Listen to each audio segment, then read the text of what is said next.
Welcome, I'm Elise, And I'm Jess, and this is Spiritual Alchemy, the podcast where we explore the intersection of science and spirituality and how it shapes our everyday lives.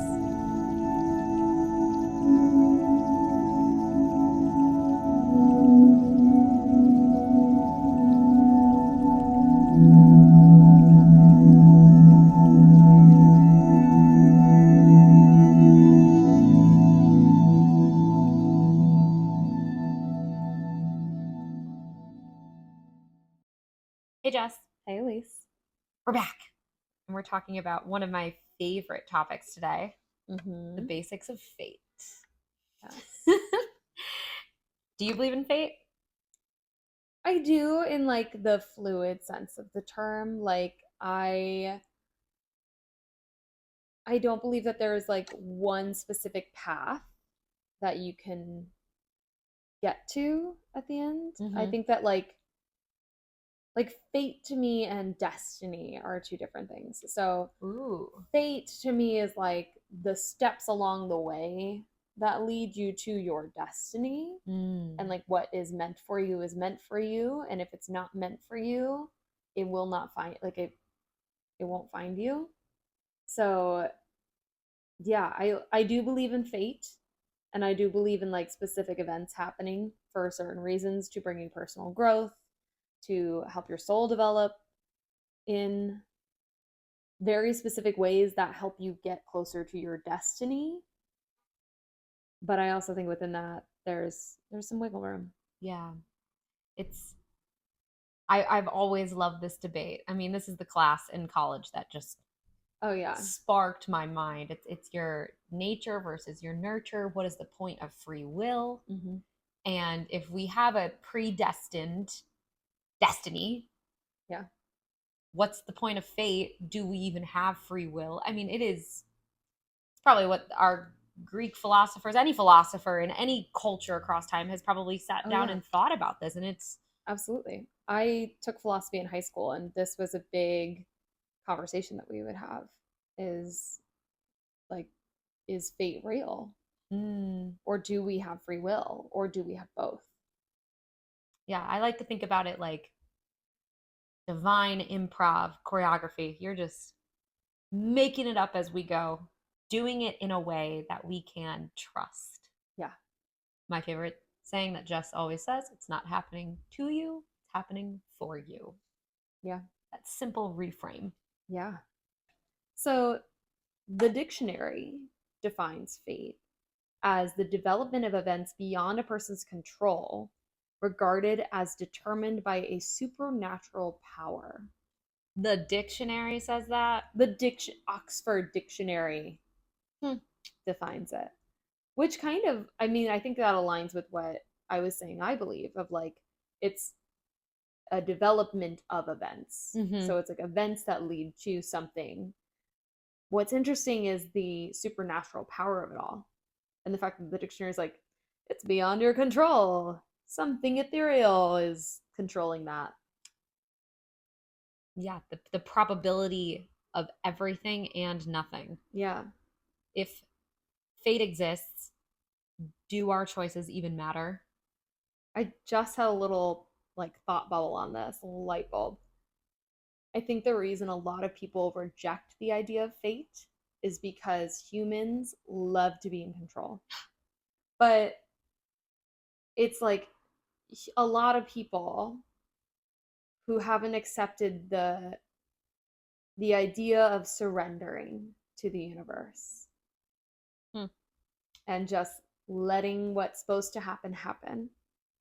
They fight for control. They fight for power because they don't like the idea of being controlled. So fate equals true surrender and not being in control. Whereas free will is our response to not being in control. Yes. Ooh. Think about it this way. If you're on choppy waters, the ocean of life, the waves are going, and the way I see it, sometimes free will is you trying to tread water during a storm. But what you're actually taught in like swimming, like I took swim lessons, growing up. And also, like, I'm an ocean baby. Like, we spent every summer at the beach. And what they always said is, like, if you are, like, they teach you how to tread water. Aren't you supposed to float? You're supposed to float. And, like, I would equate, like, surrendering to fate as, like, hey, I'm on choppy waters. So I'm just going to lay back. I'm going to float. And I'm going to enjoy this little ride. Sorry, I love thinking about language and words. So think about it. You can float in water. Of course you can. Boats float. We can float. Objects float. But we also talk about floating in the air. Look at the leaves float down. Look at the planes float down so they can, land safely. Floating can also be rising. The clouds float away. Float is a very interesting word. Balloons float away. Yeah, it's a very float. Now I'm sick of it. Yeah. Now that I've overthought it, I'm sick of the word. And now I feel like we have to write like a children's book that's like, float your boat. Float in the moat. How does the spiritual community define fate?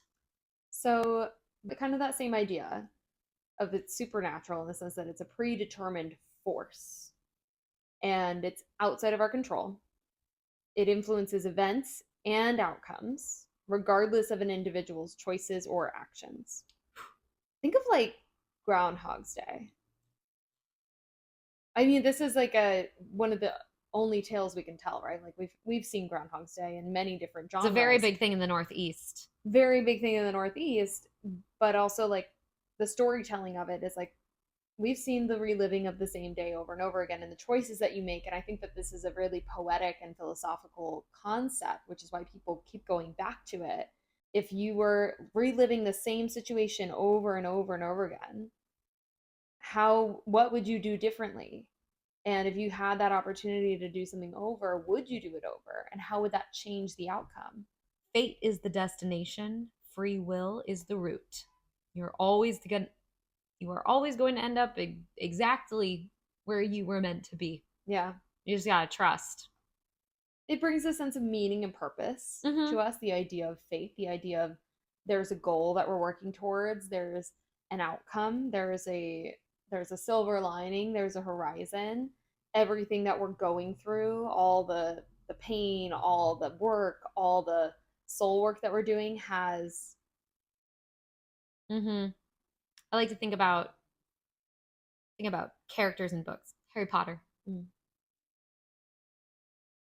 We all know the story, hopefully, of Harry Potter. Yeah. But I just had this thought that even though each book or each year he had to fight Voldemort, he who must not be named, in some capacity, through all those adversities, didn't he learn more about himself every single time he had to face Voldemort? Oh, yeah. Even though it was probably the scariest, worst thing any preteen teenager could ever, experience. I'm almost going to one-up you on my nerd knowledge. And Great. Not quote, but like talk about Star Wars. Luke Skywalker, an orphaned boy living in the desert with his aunt and uncle, finds out that he's a Jedi or born a Jedi. His father was a Jedi. Who is his father? Where does he come from? Going on this whole journey and then having to end that journey by facing his father. Talk about fate. Talk about fate. Talk about destiny. And talk about also he really had to accept his fate. And I remember like in the last movie, or not the last movie, but the third, which is actually the sixth. You know what I'm talking about. Return of the Jedi. He goes and finds Leia and Han, and he's like, well, glad you two are okay. I gotta go kill my dad. Bye. Like, I gotta go face my father. And he's just so, like, after kind of fighting this, like, well, why me? Why do I have to do this? In the second film, he comes back. And I'm gonna take it. You want a nerd train? Oh, I love Let's take it to a historical and a female example. Catherine the Great of Russia. Oh, yeah. And I'm going to make it very simple for people. I was in a musical about her upbringing and how she became Catherine. So her born name was actually Sophie. She was a royal from Germany. And brought over to Russia. She was kind of being courted to become the empress. and her mother got caught with treason. She was spying on the Russian courts and writing letters back to Germany. Oh, no way. The reigning empress at the time, Empress Elizabeth, who was standing in until her nephew, Peter, married and then rose to power, pulled 14-year-old young Sophie aside and she goes, hey, here's the deal. I could kill your mother. You are in my country. She's committing treason. I could kill her. You kill her, I could kill you. But I like you. So here's the deal. We send your mother back. You stay here forever. You rule Russia. Or I kill you both. You choose. And this 14-year-old sent her mother away and expanded Russia into its most enlightened states. I mean, pushed schooling and brought in philosophers and really upped Russia to the level to be on par with Europe. Yeah. Without Catherine the Great, there is no Russia that you know today, and Russia's controversy right now and what's going on in the world. But to the point, it's like she elevated a whole country because of her fate. Yeah. You die or you reign. That was her choice. Yeah. Crazy. What a choice. Too. What a choice. Let's go back even like kind of going into ancient history and religion. How are religions and how is history defining fate? I have an example, but I think you have some knowledge on this as well. Prophets have been a huge aspect in Christianity and Judaism and Islam. Yep. You know, that there will be these beings that come and are an extension of God that will be born to lead the masses. I don't think it gets any more fate driven than that. I mean, imagine devoting your life to a religious practice being like, he's coming. Yeah. They're coming. What does that even mean? It sounds ominous. Who's coming? Yeah, who's coming? I mean, yeah, I think we kind of see that also as like God has a plan for all of us. Like, and Hinduism, Buddhism, Jainism all believe in karma. So that's the actions in this life predetermine the destiny of the next life. And then Islam believes divine decree or God has everything planned out. And that feels like God has a plan for you a little bit more like God has a plan for everything. And like, I mean, that's kind of true, but like not kind of true, but it's that kind of aligns with each other. Right. I like to think about the Greek and Roman mythology of the three fates and the three goddesses who presided over the birth, life, and death of humans. And each person's destiny was thought of as a thread spun by the fates, measured and cut by them. That thought of like everything is already planned for us, again, kind of goes back to that control like a lot of people have. And even when you think about like God has a plan for you, that's still something you have to surrender to, especially when things are going badly wrong. Or like that's the hardest part. It's hardest to see the light at the end of the tunnel when you're so deep in the dark. It is hardest to see the light when you're deep in the dark, and especially if you fear the dark. And who fears the dark the most? Kids. What were you gonna say? I don't know. I did not have an answer. And I was like, I was like elephants. I don't know. No, kids. Kids are always afraid of the dark. So maybe a lot of the fear of the unknown, the fear of the darkness, is like your inner child wounds screaming out at you of, hey, I don't feel safe. Hey, I'm scared. That's a lot of ego. Ooh, so much ego. So much ego. Ego does not want you to break free because ego is like, I like structure. I like to know. I like to be in control. The ego is the one that's trying to control your fate. But you letting go of that ego is what helps you level up. And again, think of limiting beliefs. If you could let go of all the limiting beliefs that your ego is holding on to, who could you be? Anybody you wanted to be. And maybe your true fate would seem a lot brighter, or the road to fate would seem a lot How brighter. we respond is always up to us. Mm-hmm. It's always up to us. Does science define fate? No, because we have run into this issue a few times so far. And the issue is that fate is such a philosophical idea. Mm-hmm. And what I've said before about science is that science requires a testable hypothesis to prove something. So because fate is a metaphysical, philosophical idea, there's nothing we can test to prove that fate itself exists. But what science can do is talk about like the laws of nature, the laws governing the universe, talk about determinism, randomness, quantum mechanics, and how that all plays a role in fate.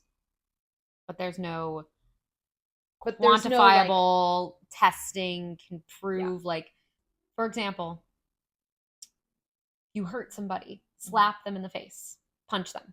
Mm-hmm.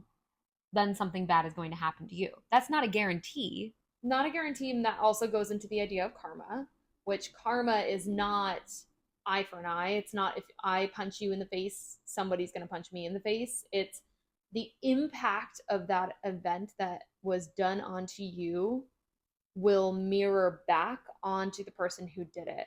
So if you slap someone in the face, but it didn't really bother them much, they were like, oh my God, that's so silly. Like, the karma's not as big as someone who you slap and then like maybe their cheek got cut.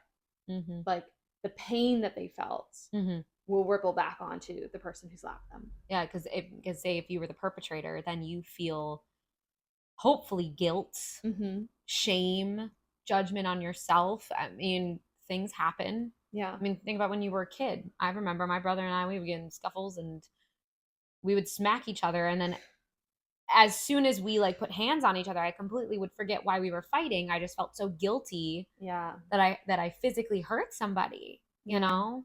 Yeah. I think it's also like that feeling of like when you're in that underdeveloped state of mind, you hurt me, so I want to hurt you back the way that you hurt me. I want you to feel the pain that I felt. That immature mindset of like, I'm going to use the example of like when, especially relationships, right? Like what is the thing that people most want revenge for in a relationship? Cheating or disloyalty, or like, that. If you're in a committed relationship and there is no outside parties involved, and then somebody cheats, usually the one who is cheated on, if they have not done the work to recognize like, hey, you breaking our agreement of being in a committed relationship and bringing somebody else into that without my knowledge and breaking my trust is not a reflection on me, but a reflection of you and how you feel about yourself. And being able to walk away from that. Mm-hmm. You usually go and cheat. You either revenge sex, or revenge cheat, revenge. I'm gonna humiliate you the way you humiliated me. I like those mindsets of like, it's the ego. It's the ego trying to get even. Mm-hmm.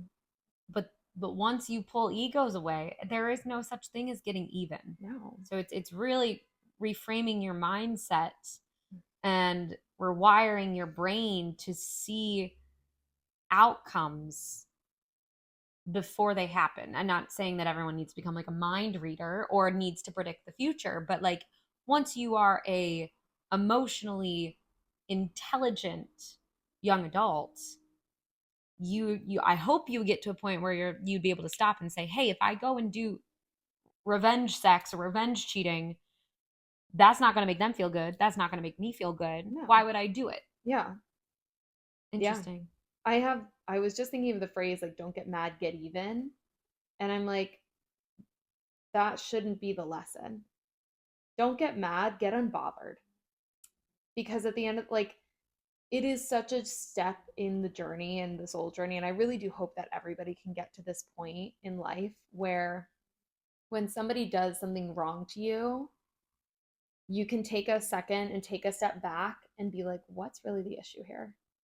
Because I personally, I feel like I am not a confrontational conflict type of person. So if I find myself in conflict with somebody, I take a pause and I'm like, am I really doing something wrong here? Take a moment of self-reflection. Did I actually mess up? Am I the one that needs to apologize? And I will say most of the time what I find is that I'm like, oh, this outburst has nothing to do with me. It's usually not I about triggered you. something in you and I'm sorry that you're hurt and I'm here to hold space for you, but hey, I'm going to let you know like, hey, I don't think this is about us. I don't think this is about you and me. I think this is about you and something you're dealing with. And honestly, I love the idea too of like when people are like angry and going through the day and like people are like, well, you never know what somebody else is going through. Yeah. It's that. We project our trauma onto other people. Every day is a gamble. Every day is a gamble. You really don't know what other people are going through. Yeah. So there's tension between determinism, which everything is caused and everything is real, and randomness, where everything is unpredictable. So determinism is the future state of a system determined by its current state and the laws governing it. So the deterministic view is where events are seen as an inevitable result of the conditions that they are in. And I kind of loved, I said this the other day to you.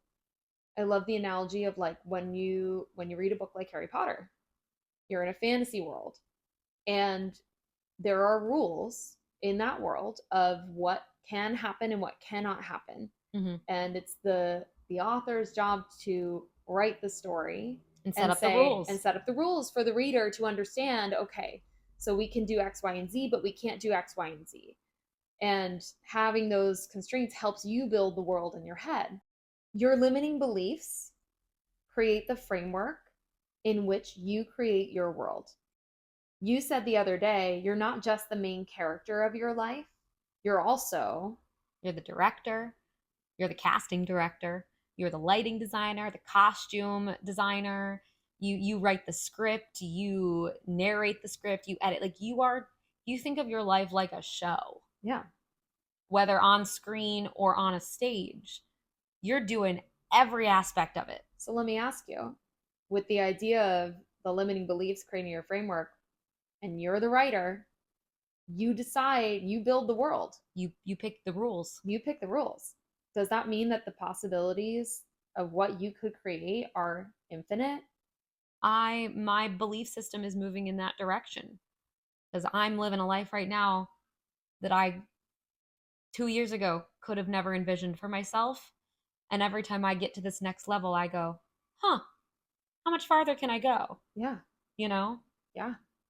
So if science doesn't define fate in a spiritual or metaphysical sense, instead, science explores the patterns, the probabilities, the unpredictabilities that shape our universe. So it's my least favorite class in school, probability. You try to make sense of rolling the dice, and you can't. No. That's why we call it rolling the dice. You don't know. Yeah. We never know what you're going to roll. But many people find sense and meaning in their destiny or what they think their destiny is, right? That we don't want to live in the gray area. People want to look at it as black and white. I would say it's not black and white and it's not gray. There are just so many colors. Yeah. You got a whole rainbow to work with. I'd say too, there's like the randomness factor of it is that particles, quantum mechanics has revealed that particles do not move in a predictable pattern. So like even on the smallest scales, it's crazy. So that means that the outcome of a measurement is not always predetermined. It's hard to truly surrender right? I don't know if you've sat down with monks before. No. Oh, really? I love that you think I have. Yeah, every Saturday, just casual, me and the monks hanging out. I mean, like, people have probably seen videos or whatever. Like, okay, my first experience with meditation was there was a monk house. I don't know how to say it. Not far from the college I went to, and they asked the school to put on a free meditation on Wednesday evenings, and I started going back in like 2015. And it was weird, so weird. Yeah, but I just enjoyed talking to them so much because when you're in college and I was in music school, the weight of the world felt like it was on my shoulders, and then I talked to these people who were just so unbothered. Yeah, and they had surrendered so much. And I remember looking at them and being like, I was judging myself because I'm like, I can never get to that point. No. I can never get to that point where I'm so unbothered and I'm holding space for so many other people. Yeah. But then I look at that and I go, wow. Yeah. What a goal. You're also, I mean, listen, you're not far off with your prediction that I've hung out with monks before, but I've been to quite a few monasteries. And my favorite one that I went to was Montserrat in Spain. And it's this beautiful monastery up on these mountains in Spain. And the mountains are these rock formations that look like a hand reaching to the sky. And the lore of this monastery is that they found in a cave this, it's a, I forget what the material is, but it's like a black stone Madonna and Child statue. Wow. And they found this like a divine finding of like, they found this beautiful statue. They wanted to bring it down the mountain to like share it with the people. But when they started to try to pull the statue out of the cave, it got heavier and heavier and heavier, and they could not move this statue. And they were like, well, statue wants to be here. Guess what? We're going to build a monastery around it. So visiting this monastery, what's beautiful about it to me is that they grow all their own food there. They have an art museum there. They have it's like its own little village. And like they make their own olive oil and have their own like they make their own liquors, which are strong. Those monks are doing some crazy stuff up there. But I'm like, what a beautiful idea that they're just living. They're just up on this mountain, sharing their bounty and praying and meditating and like, surrendering to that they are there because of this object. Yes. Which could not be moved. Yeah. And surrendering to that, hey, we're gonna build our world around this. Yeah. It's a beautiful concept. Yeah. It really is. And you can't control your destiny. No. You can't control your fate. I don't even know if you can know your fate. Maybe you think you can. Would you want to know your fate? Or would you want to know, I would say this, if you were given an option to get to kind of going back to our soul contracts, because our soul contract is kind of tied to our fate, right? There's an outcome at the end. There's an ending to the story. If you were like, hey, Elise, you've got 10 hours. What pages are you reading in your book? Or you have an hour. What moments would you want to know? I don't think I'd want to know anything in the future. If I had the book of my life, I think I would go back and read from the beginning up to where I was, and then I'd put the book down. I don't want to know what comes next. I find joy and excitement in living in those pages moment to moment. If I know what's coming next, or if I put a marker for myself, and if I reach it or if I don't reach it, right? There's this idea of always moving the goalpost, right? Where you have a goal, but then you get to it, and then you move that goalpost a little bit farther. If you never take a minute to just like hang out in your end zone and you're like, I made it. Yeah. Touchdown. And then you move your goalpost. Because I think, especially in our society, we're always getting closer to our goal and then moving the goalpost a little bit farther. We don't celebrate. We don't celebrate enough. We really live in a hustle culture society, and that I despise. But it's less about, and I very much in the last few years have adopted this idea of like, I want to work to live. I do not want to live to work. and I have goals and I have things I want to achieve, but I do keep finding myself in these patterns of like, am I doing enough? Am I producing work fast enough? Am I climbing the ladder high enough? And I'm like, hey, just be here. You're gonna get there when you're gonna get there. Get there when you gotta get there. Stop and smell the flowers. Lay in the grass for a minute. To wrap it up, I guess we could say fate and free will have to coexist. You said fate was the outcome and free will was the track. And us, free will is us trying to control. I think that fate is the outcome, but free will are the choices that you're able to make within the framework of what you built. Of what you built. But it's not to say that you can't build more. You can always build more. Don't ever feel like you have run out of materials. I think it's more like less about building, it's more about breaking down. Like if I'm building this narrow little path, what if I just started knocking walls down? You know, I get so much more fresh air and so much more can come into me if I start breaking down those limiting beliefs that are maybe keeping me from reaching my fate, reaching my destiny. Well, sorry, we're going meta, Jess, today. I'm very meta all the time. Journal prompts for the basics of fate, which we will touch upon more. This is like scratch the surface. Do you believe in fate? What does that word mean to you personally? So I think we've talked about a lot of different things, but I mean, my definition of fate changes every day. So explore what fate means to you. How would you define the difference between fate and free will in your life? Maybe make a list of like what you think you're breaking down and the choices that you have. I love a list. I love a list. Love a list. What sayings or mantras do you find yourself repeating when life feels uncertain? What's meant for me won't miss me. Yeah. Life is about the journey, not the destination. You know, or my favorite saying, I wrote it this morning in my journal. It's not a no, it's just not right now. Or it's not a no, it's just I have something better in store for you. I love that when the universe is like, I know you want this. Give me 5 minutes. I'm baking something in the oven. I got something better for you. Put a pin in it. And that's what I always say. What misses me is not for me. It's a beautiful life. So we're just here living it. Until next time. Bye.